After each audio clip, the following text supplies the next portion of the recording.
বিরাট Kohli, Sachin Tendulkar, M S Dhoni, Lionel Messi, Ronaldo, Bill Gates, এই সমস্ত successful মানুষ বা প্রত্যেকটা ফিল্ডে যে সমস্ত সাকসেসফুল মানুষ আছেন, তাদেরকে যদি স্টাডি করা যায়, দেখা যায় তাদের মধ্যে কিছু সাধারণ বৈশিষ্ট্য আছে।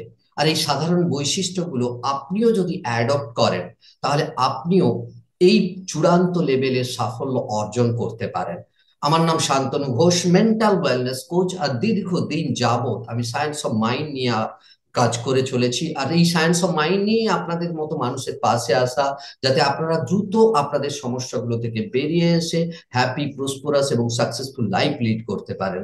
তো চলুন, এই ভিডিওতে আমি আলোচনা করব কি সেই সাধারণ বৈশিষ্ট্য, common traits of successful people, যেগুলো একজন মানুষকে অনন্য করে তুলতে পারে এবং আপনাকেও করে তুলতে পারে অনন্য। এই সাধারণ ট্রেটস গুলোর মধ্যে, এই সাধারণ বৈশিষ্ট্যগুলোর মধ্যে প্রথমটি হলো প্যাশন, আবেগ। আবেগ আপনারও আছে, প্রত্যেক মানুষের আছে, কিন্তু সেই আবেগকে সঠিক দিশায় কাজে লাগানো, এটা হলো অত্যন্ত গুরুত্বপূর্ণ।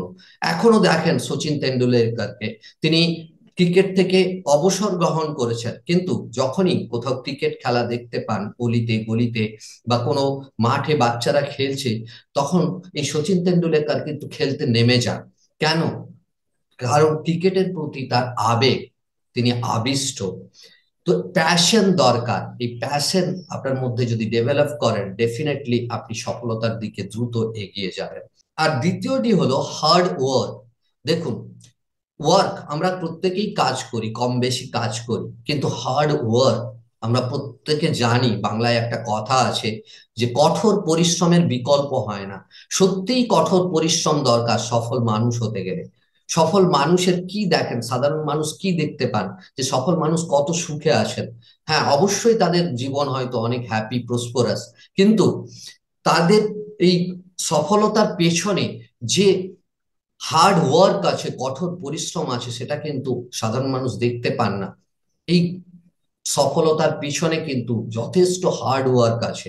আমি শারীরিক পরিশ্রমের কথা বলছি না, শারীরিক পরিশ্রম বাদেও যেটা মেন্টাল ওয়ার্ক বা ব্রেনের ওয়ার্ক, ব্রেন স্টর্মিং, সেইগুলো কিন্তু তারা রেগুলার বেসিসে করেন, তাই তারা নিজের সফলতাকে ধরে রাখতে পেরেছেন এবং সেই জায়গায় পৌঁছতে পেরেছেন। 3 নম্বর হলো পুশ, নিজেকে পুশ করা। দেখুন, হার্ডশিপ আসবে, কঠিন সময় আসবে, পরিস্থিতি খারাপ আসবে, সমস্যা আসবে, কিন্তু সেই সময়ই যারা নিজেদেরকে পুশ করেন, তারাই অনন্য হয়ে ওঠেন। তো পুশ করুন নিজেকে, যে কোনো পরিস্থিতিকে নিজেকে পুশ করুন, নিজেকে ঠেলুন সামনের দিকে। পরেরটা হলো ফোকাস। আপনারা দেখেছেন যে একটা গাড়ি, যে গাড়িতে আমরা যাতায়াত করি, সেই গাড়ির অন্ধকারের মধ্য দিয়ে যায় হেডলাইট জ্বেলে, কিন্তু ওই হেডলাইটের পরিবর্তে যদি একটা 500 ওয়াটের ল্যাম্প জ্বেলে দেওয়া হয়, তাহলে গাড়ি যখন দ্রুত গতিতে দৌড়ই, তখন কি রাস্তা সঠিকভাবে দেখা যাবে, অনেক দূর অব্দি দেখা যাবে? না। কেন? তার কারণ হলো এই ছোট্ট হেডল্যাম্পটিতে যেটা করা থাকে ফোকাস। সেরকম লক্ষ্যের প্রতি যদি ফোকাস না থাকেন, তাহলে কিন্তু বড় লেভেলের কিছু অর্জন করা সম্ভব নয়। ফোকাস এমনই জিনিস, ফোকাস আমাদের যেখানে, সেখানেই আমাদের এনার্জি ফ্লো হয়।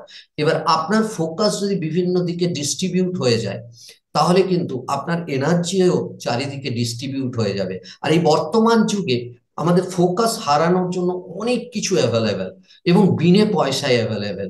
তাই নিজেকে ফোকাস রাখা, নিজের লক্ষ্যের প্রতি ফোকাস রাখা, এই বৈশিষ্ট্য নিজের মধ্যে গড়ে তুলতে হবে। পরেরটা হলো ওর দি আইডিয়া।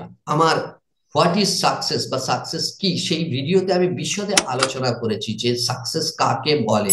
আর তার ডেফিনেশনেই আমি বলেছি যে ওর দি আইডিয়া যাদের আছে, যে সমস্ত ব্যক্তির, এবং এই ওর দি আইডিয়া নিয়ে যারা কাজ করে চলেছেন, তারাই হলেন আসল সফল।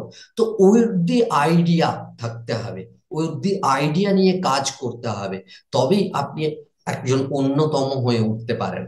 এর পরেরটা হলো ইমপ্রুভমেন্ট। নিজেকে ইমপ্রুভ করতে হবে, গ্রো করতে হবে। দেখুন, আপনি যে লেভেলে সফলতা পেয়েছেন, সেই লেভেলে আসার জন্য আপনি কিন্তু অনেক কিছু লার্ন করে, অনেক কিছু শিক্ষা নিয়ে সেই জায়গায় পৌঁছেছেন।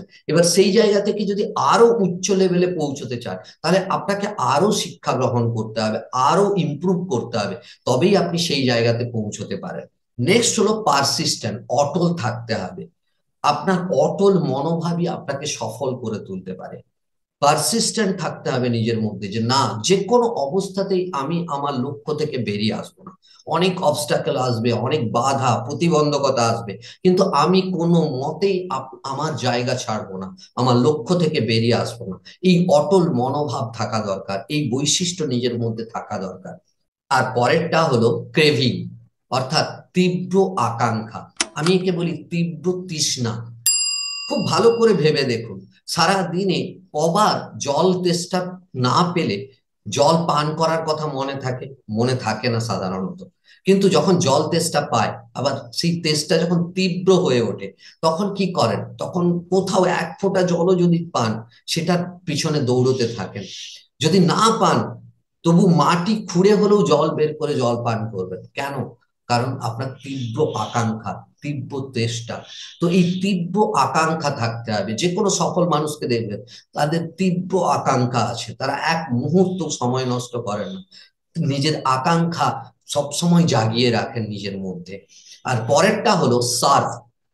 প্রত্যেকটা মানুষকে দেখুন, আমি যাদের কথা বললাম, বা যে কোনো ফিল্ডে যে কোনো সফল মানুষকে নিয়ে নিন, দেখুন তারা কোনো না কোনো কিছু সার্ভিস প্রোভাইড করছেন মানুষের জন্য, এই সমাজের জন্য, এই পৃথিবীর জন্য, এই ইউনিভার্সের জন্য কোনো না কোনো কিছু সার্ভিস প্রোভাইড করছেন। আমাকেই দেখুন না, আমি সার্ভিস প্রোভাইড করছি। হ্যাঁ, অনেক মাইন্ড নিয়ে এডুকেশন দিচ্ছি। তো এই ধরনের সার্ভিস যদি প্রোভাইড করেন, আপনি যদি কোনো কিছু ভ্যালুয়েবল কন্টেন্ট, ভ্যালুয়েবল জিনিস মানুষকে প্রোভাইড করেন, তবেই আপনি সফলতার দিকে দ্রুত এগিয়ে যেতে পারবেন। তো এই যে 9টা ট্রেডস এর কথা বললাম, 9টা সাধারণ বৈশিষ্ট্যের কথা বললাম, এই সাধারণ বৈশিষ্ট্যগুলোকে লিখুন এবং দেখুন যে আপনার মধ্যে কোন বৈশিষ্ট্যগুলো আছে আর কোনগুলো নেই। যেগুলো নেই সেগুলোকে গড়ে তোলার চেষ্টা করুন। আপনিও দেখবেন অন্যতম হয়ে উঠতে পারবেন বা অন্যতমা হয়ে উঠতে পারবেন। অনেক অনেক ধন্যবাদ ভিডিওটি সম্পূর্ণ দেখার জন্য। আর এই ধরনের ভ্যালুয়েবল ভিডিও পেতে অবশ্যই চ্যানেলটিকে সাবস্ক্রাইব করুন, লাইক শেয়ার কমেন্ট করতে ভুলবেন না। ভালো থাকবেন, সুস্থ থাকবেন, দেখা হচ্ছে পরের ভিডিওতে। Live the life of your dreams.